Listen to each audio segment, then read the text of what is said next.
रामायण इतनी है पर उसके अंदर सब सार है जीने का। भगवान का जब राम राज्य हुआ है तो राम राज्य में चारों तरफ खुशहाली आ गई, बहुत बढ़िया। ठाकुर जी की कृपा से राम राज्य चला है। यह राम कथा रही। अब हम हमारे प्राण भर आनंद कंद भगवान श्री कृष्ण की कथा की ओर चलते हैं। भगवान नारायण के यहाँ ब्रह्मा जी से अत्रि महात्मा, अत्रि से चंद्रमा, चंद्रमा के वंश में ठाकुर जी आए, इसलिए चंद्रवंश कहलाता है। चंद्रमा के यहाँ बुध का हुआ प्राकट्य, बुध के यहाँ पूर्वा, पूर्वा से आयु, आयु से नहुस हुए, नहुस के यहाँ ययाति, ययाति की दो पत्नियां हुई शर्मिष्ठा देवयानी, देवयानी से हुए यदु एवं तुर्वसु, यदु से हुए अजमीड, अजमीड से सूरसेन और सूरसेन के बालक हुए वसुदेव।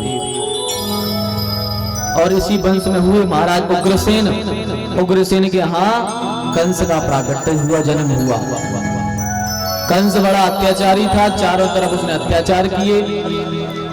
कंस भी बहुत बड़ा पराक्रमी था।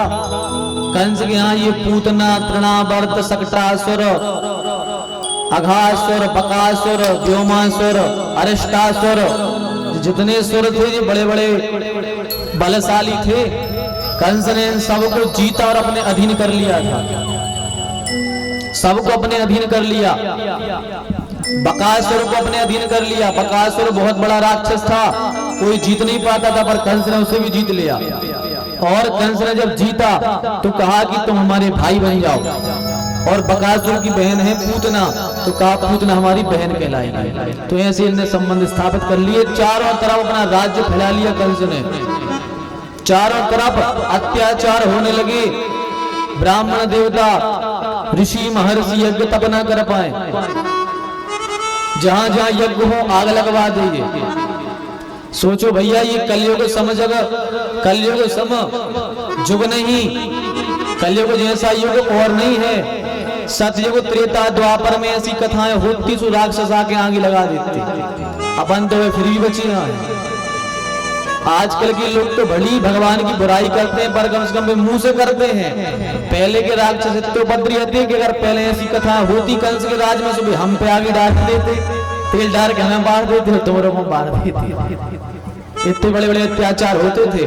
तो कलयुग बहुत अच्छा युग है, कम से कम ये इतना तो नहीं होता। कम से कम हम बैठ के शांति से ठाकुर जी कथा तो सुन रहे हैं, और जो राक्षस है जिनको नहीं आना सुबह आ ही नहीं रहे, उपद्रव तो नहीं कर रहे कम से कम। तो कलयुग बहुत अच्छा युग है, जो हमें ठाकुर जी कथा सुनने को मिल रही है, भगवान का भजन करने का अवसर मिल रहा है। कलयुग समय युग नहीं, ऐसा युग और नहीं आएगा। देवता भी कलयुग में आने को तरसते हैं, क्योंकि कलयुग में, कलयुग केवल नाम आधारा, केवल भगवान का नाम ही है। कलयुग में देवता सोचते हैं कि हमें मिल जाए और हम भगवान का नाम लेके तर जाएं। देवता भी कलयुग में मनुष्य बनकर आना चाहते हैं, पर उनको भी योनि नहीं मिलती। तो भगवान ने यदि हम सबको योनि दी है, तो निश्चित भगवान का भजन करो और अपने जीवन को सार्थक करो। यही कृष्ण लीला है, यही राम लीला है, यही शिक्षाएं देती हैं सब कथाएं, जितने भी ग्रंथ हैं, कि केवल भगवान कीर्तन यह सदा हरि, सदा कीर्तन करो भगवान का। तो कंस ने चारों तरफ अत्याचार फैला दिया है। जब अत्याचार होने लगा, कंस की बुराई होने लगी, थू होने लगी, कंस ने सोचा क्या करें, सब हमें बुरा मानने लगे हैं। तो कंस ने एक योजना बनाई अच्छा दिखने के लिए।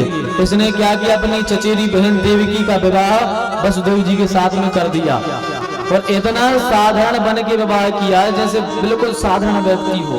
खूब रोए, आंखों से असूआ डाले, नकली नकली देखें, बाहर बाहर असूआ झंडुआ लगा लगा के रोए।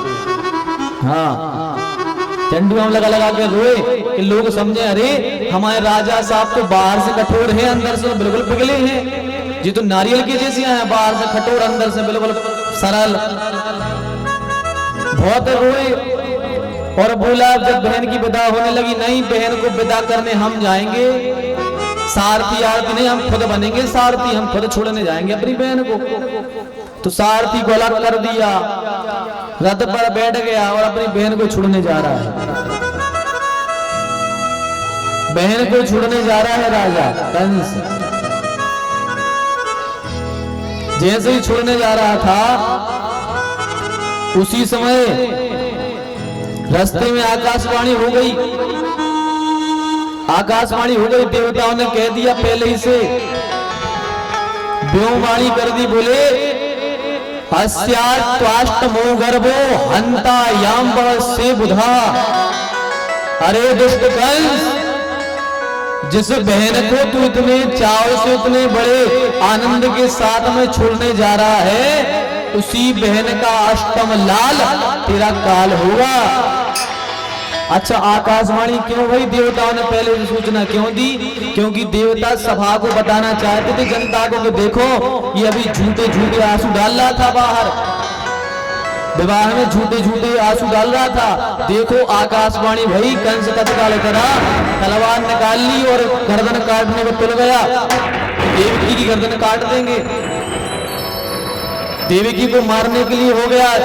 शिखा पकड़ ली, नीचे खींच लिया, जैसे ही तलवार निकाली, इतने में वसुदेव जी ने हाथ जोड़ करके कहा, अरे कंस ये क्या कर रहे हो? ईशाम तबान जाबाला कृपणा पुत्री को मां।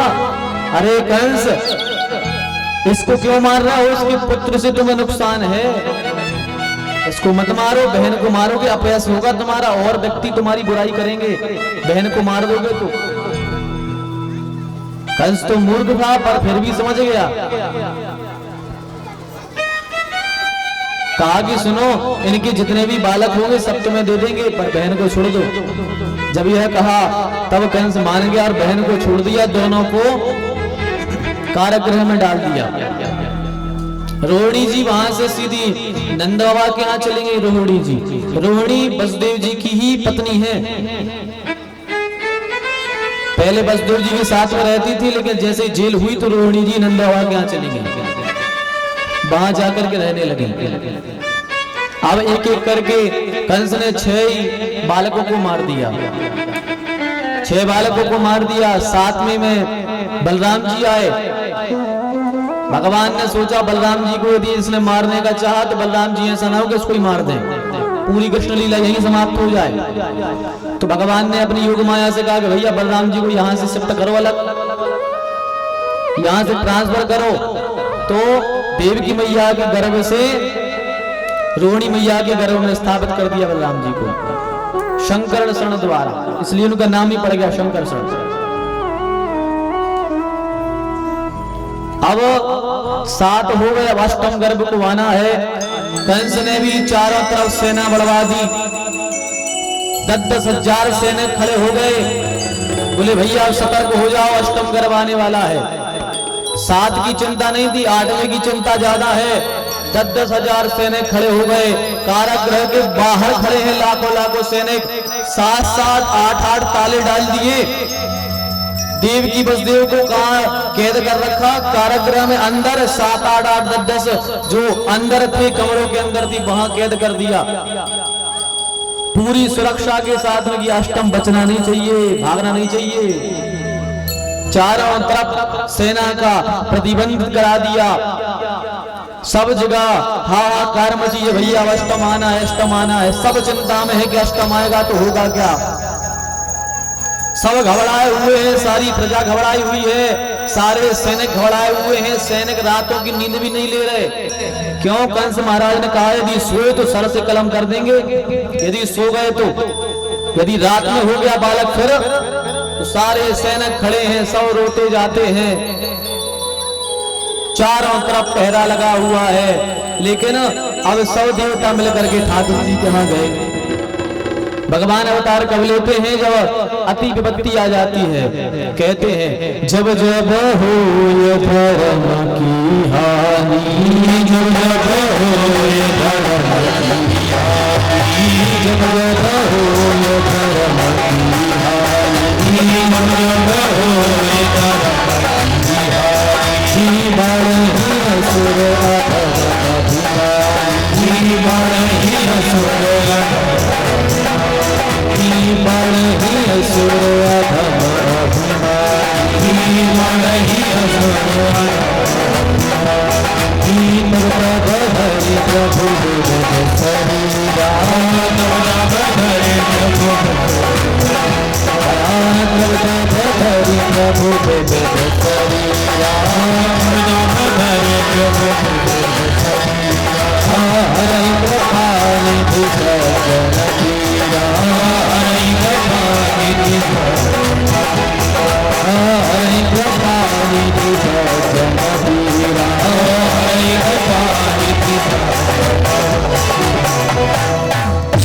भगवान कब अवतार लेते हैं? जब जब होए धर्म की हानि, बाढ़ही असुर अधम अभिमानी।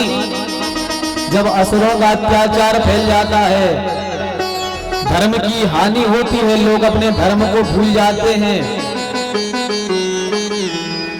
धर्म को अपने व्यक्ति भूल जाते हैं, मर्यादाएं नहीं रहती हैं, राक्षसों का आतंक रहता है, गो ब्राह्मण भूमि पर अत्याचार होने लगते हैं, तब भगवान जो अवतार लेकर के आते हैं। सब देवता भगवान के पास में गए हैं और भगवान के यहाँ जाकर के भगवान की स्तुति कर रहे हैं, गर्भ स्तुति कर रहे हैं। देवता क्या कर रहे हैं? सत्यव्रतम सत्य पराम त्रिसत्य, सत्यस्य योनिं निहितं च सत्ये,